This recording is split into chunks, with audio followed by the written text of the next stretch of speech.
আসসালামু আলাইকুম। আমি মোহাম্মদ শাকিল আহমেদ বাপ্পি। আজকে আমরা করব কাজ ক্ষমতা শক্তি অধ্যায় থেকে কুমিল্লা বোর্ডে 2024 সালে আসা 3 নম্বর প্রশ্নটি। তো প্রশ্নটা দেখা যাচ্ছে যে একটা ফিগার দেওয়া আছে এবং বলেছে এই অবস্থান থেকে একটি বস্তুকে মুক্তভাবে পড়তে দেওয়া হলো। মুক্তভাবে পড়তে দেওয়া হলো মানে কি? কোনো বাধা থাকবে না। এই অবস্থান কোথায়? যে এটা, এই অবস্থান থেকে কোনো বাধা ছাড়া নিচে পড়তে দেওয়া হলো। তার মানে যত নিচে পড়তে থাকবে তত বেগ বৃদ্ধি পেতে থাকবে, তাই না? যত নিচে পড়তে থাকবে তত বেগ বৃদ্ধি পেতে থাকবে। এখন আমাদের গ নম্বর প্রশ্ন হলো, বস্তুটি কত বেগে ভূমিকে আঘাত করবে। এখন দেখো তুমি যে ভূমি কোথায়? এই যে এটা ভূমি, এটা হলো ভূমি। তো বস্তুটা আছে কোথায়? এই অবস্থানে। এই অবস্থান থেকে পড়তে পড়তে পড়তে পড়তে এই ভূমিতে এসে আঘাত করবে। তো কত বেগে ভূমিকে আঘাত করবে তার জন্য দেখো 15 মিটার দেওয়া আছে, মানে 15 মিটার নিচে নামার পরে কত বেগে আঘাত করবে। তো আমরা এখানে কি কি ডেটা দেওয়া আছে আমরা দেখি। উচ্চতাটা দেওয়া আছে, অভিকর্ষ ত্বরণ তো আমরা জানি, তাহলে খুব সহজে বেগ পাওয়া যাবে না। দেখো তুমি এই অবস্থানে বস্তুর বেগ কত? এই অবস্থানে বস্তুর আদি বেগ হলো 0, তাই না? কারণ বস্তুটা এখন বর্তমানে স্থির অবস্থায় আছে। যখন বস্তুটা পড়তে দেওয়া হবে তার মানে আস্তে আস্তে বেগ বৃদ্ধি পেতে থাকবে। আর এই অবস্থানে এসে 15 মিটার নিচে এসে তখন আমাদের শেষ বেগটা বের করতে হবে, তাই না? তাহলে বস্তুটি কত বেগে ভূমিতে আঘাত করবে এটার জন্য আমরা কি করব? 2 নম্বরে আমরা v square is equal u square plus 2gh এই সূত্রটা অ্যাপ্লাই করব। আচ্ছা, এটা বাদে অন্যটা করলাম না কেন? আমরা তো এই যে h is equal ut plus half gt square দিয়ে করতে পারতাম, কিন্তু দেখো ওখানে ওই সূত্রগুলো টাইম আছে, কিন্তু আমাদের এখানে কি টাইম দেওয়া আছে? টাইম দেওয়া নেই। আমাদের এখানে যেহেতু উচ্চতা দেওয়া আছে এবং অভিকর্ষ ত্বরণ জানা আছে, এই জন্য আমরা এই সূত্রটা অ্যাপ্লাই করলাম। আর এখানে প্লাস দেওয়ার কারণ কি? কারণ বস্তুটা নিচের দিকে পড়ছে, যত নিচের দিকে বস্তু পড়বে তত তার বেগ বৃদ্ধি পেতে থাকবে, এই জন্য এখানে আমরা প্লাস দিয়েছি। ওকে, তো v square is equal square plus 2gh। তো v square is equal u এর মান তো 0, তাই না? তো ওটা বাদ দিয়ে দিন, থাকলো 2gh। তো v is equal to root 2gh। Okay, এখন মানগুলো বসাও। 2 ইন্টু জি এর মান 9.8 ইন্টু এইচ এর মান কত? এইচ এর মান 15 মিটার, 17.1464 মিটার পার সেকেন্ড। এটাই আমাদের অ্যান্সার। গ নাম্বার কমপ্লিট, গ নাম্বার শেষ। ঘ নাম্বারে তোমাদের একটু সমস্যা হতে পারে। ঘ নাম্বারটা আমরা দেখি। বলছে পরন্ত অবস্থায় বস্তুটির কোন অবস্থানে বিভব শক্তি যান্ত্রিক শক্তির অর্ধেক হবে। আমরা বিভব শক্তি তো মানে বুঝি, তাই না? বিভব শক্তি মানে কি? mgh, তাই না? এখানে m বস্তুর ভর, g অভিকর্ষ ত্বরণ, আর h বলতে কি বোঝাচ্ছে? উচ্চতা। কোন উচ্চতা? যেই বস্তুর বিভব শক্তি বের করতে বলবে ওই বস্তু থেকে শুরু করে একেবারে ভূমি পর্যন্ত উচ্চতা, একেবারে বাংলা সহজ কথায় নিচের উচ্চতা। এবার আসে যান্ত্রিক শক্তিটা কি? যান্ত্রিক শক্তি বলতে আমরা বুঝি বিভব শক্তি প্লাস গতিশক্তি। যান্ত্রিক শক্তি মানে কি? বিভব শক্তি এবং গতিশক্তির সমষ্টিকে যান্ত্রিক শক্তি বলা হয়। তো আমাদের প্রশ্নটা পড়লে ভালো মতো বোঝা যায় যে কোন অবস্থায় বস্তুটির বিভব শক্তি হবে যান্ত্রিক শক্তির অর্ধেক। তো আমরা ধরে নিই এই অবস্থানে, এই 15 মিটারের মাঝখানে, যে এখানে যে কোনো একটা অবস্থান আমি ধরে নিই এই অবস্থানে, এই যে এই অবস্থানে বিভব শক্তি হবে যান্ত্রিক শক্তির অর্ধেক। আমি ধরে নিলাম, হ্যাঁ, ভূমি থেকে x উচ্চতায়, ধরে নিই ভূমি থেকে x উচ্চতায় বিভব শক্তি হবে যান্ত্রিক শক্তির অর্ধেক। ঠিক আছে? তো ধরে নিলাম কি, তোমরা বাংলা লিখবে এভাবে যে ভূমি থেকে x উচ্চতায়, ঘ নাম্বার ধরি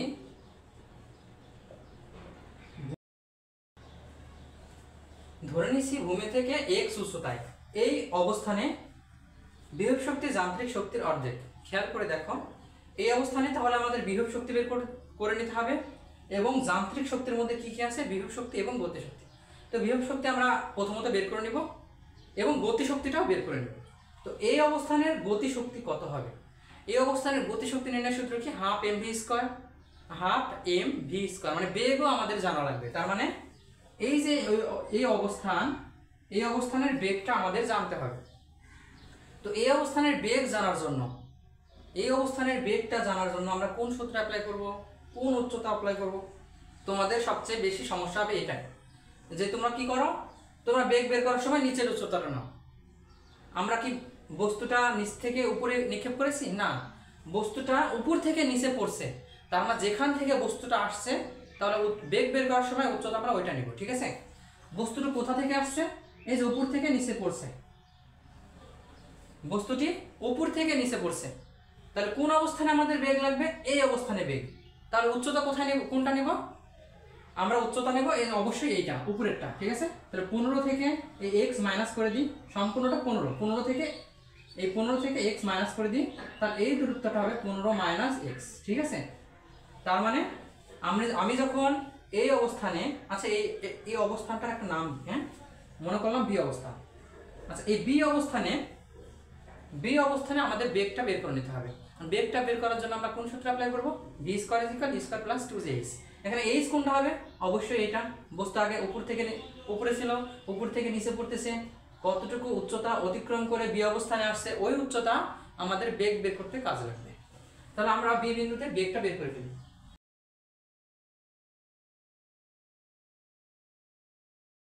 বেগ বি বিন্দুতে এ বস্তুটির বেগ, তুমি এই যে যেখানে ধরে নিছো না, যে ধরি ভূমি হতে এক উচ্চতায় বি বিন্দুতে বিভব শক্তি যান্ত্রিক শক্তির অর্ধেক হবে। তুমি এখানে উল্লেখ করে দিতে পারতা বি বিন্দুতে। তুমি যদি বিন্দু নাও ধরো কোনো সমস্যা নেই, জাস্ট একটা অবস্থান চিহ্নিত করো তাহলে হবে। যে বি বিন্দুতে এ বস্তুটির বেগ, বি বিন্দুতে এই বস্তুটার বেগ হবে v square = u square plus 2gh। তো এইখানে ভি স্কয়ার, আমি স্কয়ারটাকে ওপাশে পার করে দিচ্ছি, আচ্ছা না দিলাম না, ভি স্কয়ারে রাখলাম, সমস্যা আছে, ভি স্কয়ারে রাখলাম, ইজ ইকুয়াল ইউ এর মান তো শূন্য, তাই না, আদিবেগ শূন্য, 2g এখন h এর মান কত বলো? h কোনটা নেব? বস্তু আগে এখানে ছিল, এখন এখানে আসছে, তাহলে কতটুকু উচ্চতা অতিক্রম করেছে? 15 মাইনাস x। তাহলে উচ্চতা নেব 15 মাইনাস x। ঠিক আছে, আমরা ভি স্কয়ারের মান এইভাবে রেখে দিব। এখন আমরা ঘ নম্বরের শর্তে আসি। ঘ নম্বরের শর্ত বলছে পড়ন্ত অবস্থায় বস্তুটির কোন অবস্থানে বিভব শক্তি যান্ত্রিক শক্তির অর্ধেক হবে। তো প্রশ্ন মতে আমরা লিখতে পারি এভাবে, প্রশ্ন মতে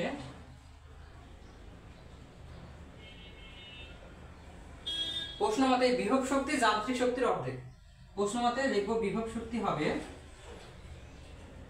বিভব শক্তি ইজ ইকুয়াল যান্ত্রিক শক্তির অর্ধেক। তাহলে যান্ত্রিক শক্তির অর্ধেক মানে কি? হাফ। এই যে অর্ধেক লিখলাম, হ্যাঁ, অর্ধেক যান্ত্রিক শক্তি।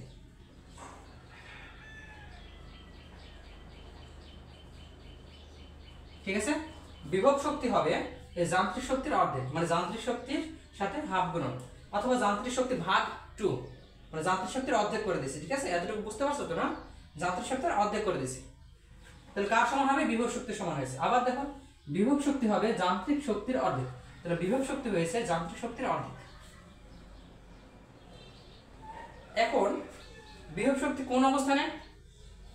আমরা তো আগে ধরে নিছি এই অবস্থানের বিভব শক্তি নিয়ে কাজ হচ্ছে। ঠিক আছে, এই অবস্থানের বিভব শক্তি যান্ত্রিক শক্তির অর্ধেক।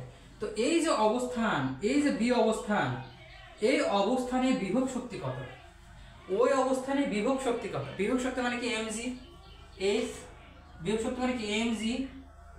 mg h, তাই না? এখন h কোনটা, মানে h বলতে তো আমরা উচ্চতা বোঝাচ্ছি, আর h কোনটা হবে? অবশ্যই নিচেরটা হবে, অবশ্যই নিচেরটা হবে। এইটা মাইন্ডে সেট আপ করে রাখো। প্রথমেই তো বলেছিলাম বিভব শক্তি মানে নিচের উচ্চতা, বিভব শক্তি মানে নিচের উচ্চতা, মানে ভূমি থেকে ওই বস্তুটার উচ্চতা, ভূমি থেকে ওই বস্তুটার উচ্চতা। এই যে ভূমি, এটা এই যে বস্তু এখানে আছে, তাহলে এখান থেকে এতটুকু উচ্চতা কত? x। তাহলে বিভব শক্তি হবে mgx ইজ ইকুয়াল হাফ। লিখো, হাফ লেখার পরে আমি প্রথমে বলেছিলাম যান্ত্রিক শক্তি মানে কি? যান্ত্রিক শক্তি মানে হলো বিভব শক্তি এবং গতিশক্তির যোগফল। যান্ত্রিক শক্তি মানে কি? বিভব শক্তি এবং গতিশক্তির যোগফল। তো হাফ ইন্টু, আমি এখানে যান্ত্রিক শক্তির পরিবর্তে কি লিখব? বিভব শক্তি ইজ mgx, বিভব শক্তি mgx প্লাস গতি শক্তি হাফ mv স্কয়ার। এতটুকু বুঝতে পারছো? আবার দেখো, যান্ত্রিক শক্তি মানে হলো বিভব শক্তি এবং গতিশক্তির যোগফল। যান্ত্রিক শক্তি মানে হলো বিভব শক্তি এবং গতিশক্তির যোগফল।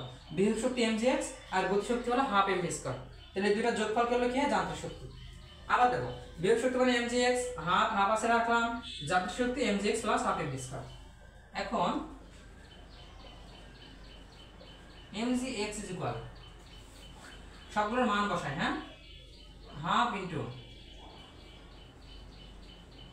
mgx plus half mv square, তাই না, হাফ m v স্কয়ারের মান আমাদের জানা ছিল, v স্কয়ারের মান 2g 15 মাইনাস x, v স্কয়ারের মান 2g 15 মাইনাস x।